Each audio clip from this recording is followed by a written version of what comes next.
This Transformer is one tough cookie. Get it? Ah! Hey everyone, and welcome to the review of Transformers 1 Studio Series Optimus Prime. Yeah, not Orion Pax, but Optimus Prime. You know, the guy from Fortnite. I'm joking. So yes, I have not watched the movie yet. I plan to, I want to, I've just not had enough time to go out and see a movie, especially a Transformers movie. I heard it's amazing, and I'll probably see it when it comes to streaming.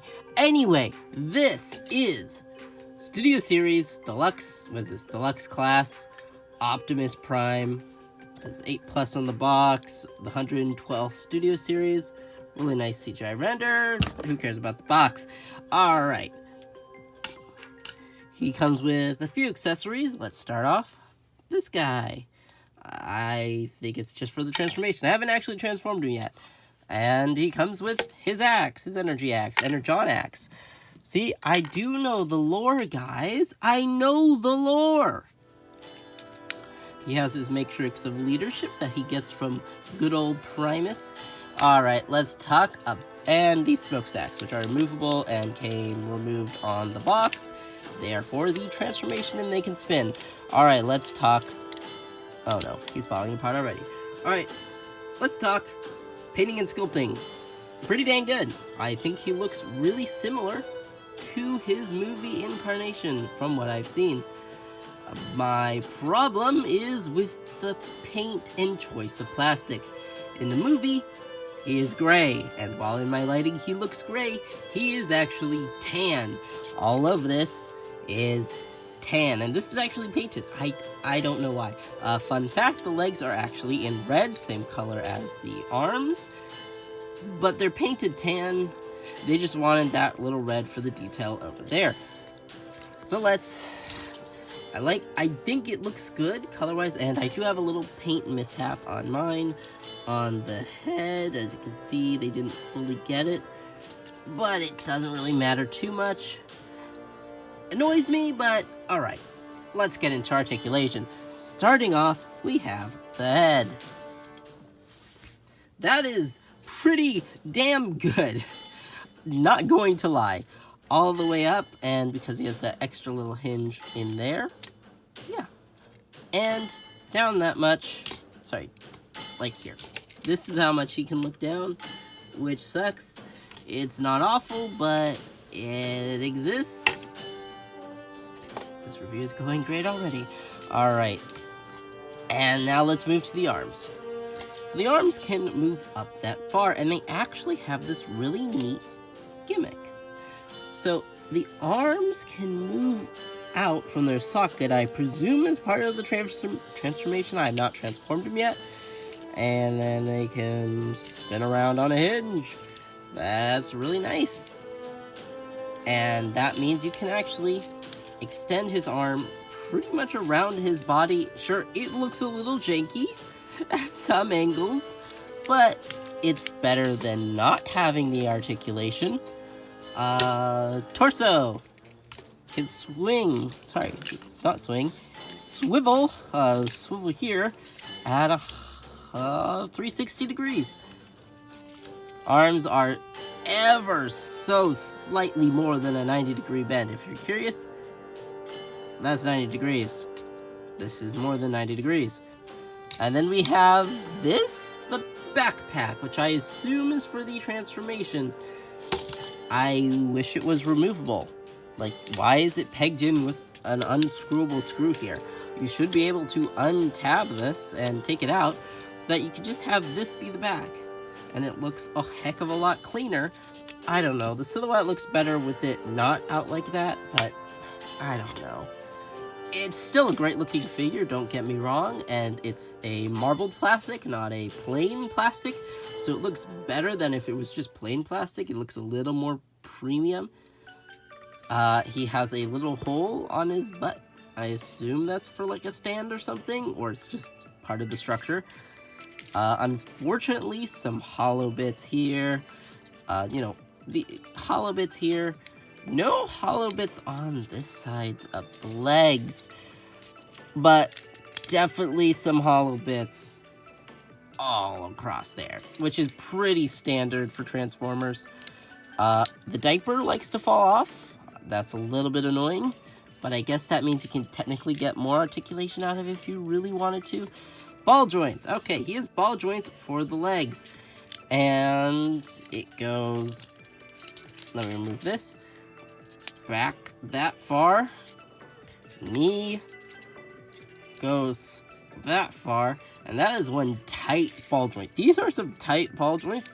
I am a little worried about the stability, but I think they should be fine. This is made to be played with after all.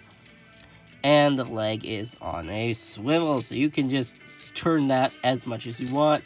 Break his leg, who cares? Coming down to the feet, we have a foot. It only swings out to a 90-degree horizontal axis and swings back. And then a toe joint, it goes like this. That's a pretty good toe joint. Not gonna lie. That is a good toe joint. And here's his splits. Not that bad, honestly. This is some better splits than some Marvel Legends Spider-Man that I know. That's how you know that Hasbro has some, priorities. The only thing I forgot to mention is that he does not have an ab crunch. But why am I bringing up the ab crunch? Well, it's because, he doesn't have an ab crunch. For the transformation, he can go all the way back. Suddenly, he's feeling a lot more like Marvel Legends Spider-Man.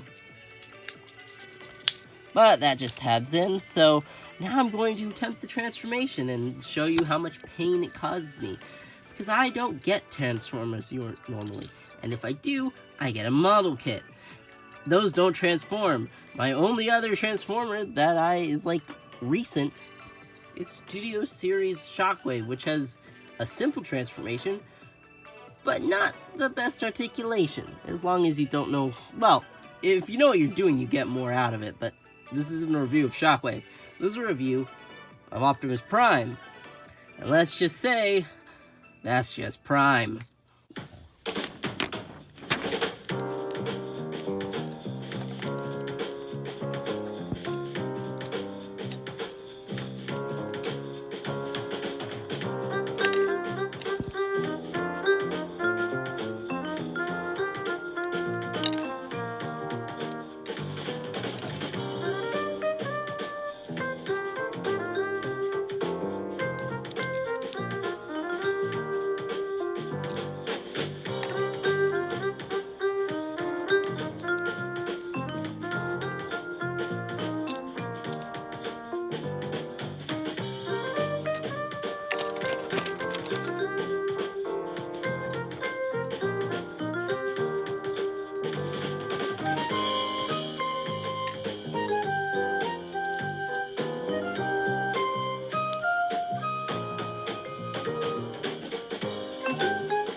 I'm done. That was pain. 25 steps. I misunderstood it. I mean, that's certainly an Optimus Prime truck. It looks nice. I like the figure. I like the track mode. You have, his Energon axe. You can weapon storage it. That's nice. He rolls. Yeah, he rolls. Alright, let's take off those smokestacks. It definitely cleans up the design. Yeah, this is definitely a Cybertronian truck mode of Optimus Prime. There's some gaps here and there. Underside, it actually doesn't. Okay, it kind of does just look like a robot that is pelvised out. Anyway, there's some gaps in the arms, but overall, it looks pretty neat. I quite like it. Will I be keeping him in this mode? No. Do I recommend that you keep him in this mode? Well, then you cannot pose him. So, is this a good figure to have? Is this good I mean, you can transform him into a truck, have fun with him as a truck, but I think it's better as a figure. Yeah, untransforming him now that I've transformed him is a lot easier. Anyway, I still really enjoyed this figure. The Energon Axe looks great. I think the hole is kind of weird, but it works. I think it's also kind of weird that he has finger detail on the Energon Axe, even though he has all his fingers on his hand. Maybe it's from the smaller version, they just kind of carried over the mold. That's my guess. Yeah, I didn't realize. Why would he have a jetpack feature if it doesn't even tab in? Jeez, guys, Hasbro. Like, this is a new mold, right? Brand new. Brand new. This is his little jetpack. Why is that falling out so easily? Quality control, probably. Anyway, I'm going to get this guy into some poses, and after I let you know my verdict, I think this is a good figure for $25. Do I think if you're a Transformers fan, you will enjoy it? Yes. Do I think as a non-Transformers fan, you will enjoy it? Well, I, as someone who doesn't really like doing transformations, enjoys this as an action figure, and I think it's okay as a transformation. I was a little confused, but now that I get it, I get it. It's pretty simple. I don't think it looks amazing in Cybertronian truck form, but I think he looks really solid as an Optimus Prime. If you want Optimus Prime, it's not G1 Optimus Prime, but it feels enough like him that he probably would fit alongside your other Optimus Primes or G1 collection. Putting him next to Studio Series Shockwave, though, yeah, definite size difference. Definite size difference. I heard that Megatron's transformation is pretty similar to Shockwave's. And yeah, the difference in paint quality is pretty noticeable, but this guy is a cleaner design, and I think the Bumblebee Shockwave feels a little too messy. Like, some parts are borderline unpainted. Even though there's a lot of paint on that figure, it feels kind of weirdly uneven, whereas this feels very even with the paint. The paint colors match pretty well, and I think he looks really nice. What do you guys think? I am not a Transformers guy. I like the lore, I like the story, I like most of the shows. I think Michael Bay did a massive disservice to the characters, but he did help revive the franchise, and as kind of the sister in popularity among Gen Z to Bionicle, obviously Transformers survived, Bionicle did not. As a sort of spiritual sister to Transformers during the 2000s, as robot biomechanical beings, I think he's fun.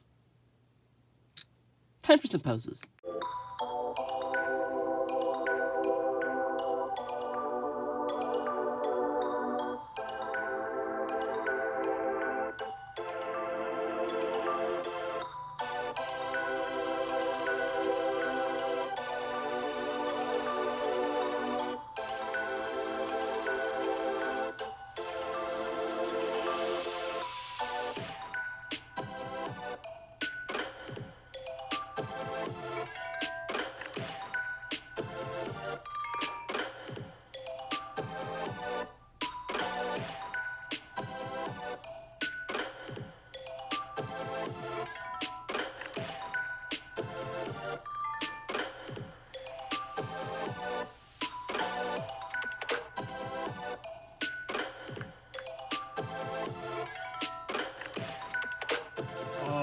it, and thank you all for watching. I hope you enjoyed the review. I know it was a little, let's just say, unprofessional, kind of misjointed, but you know, I'm just having fun here, enjoying what I am picking up.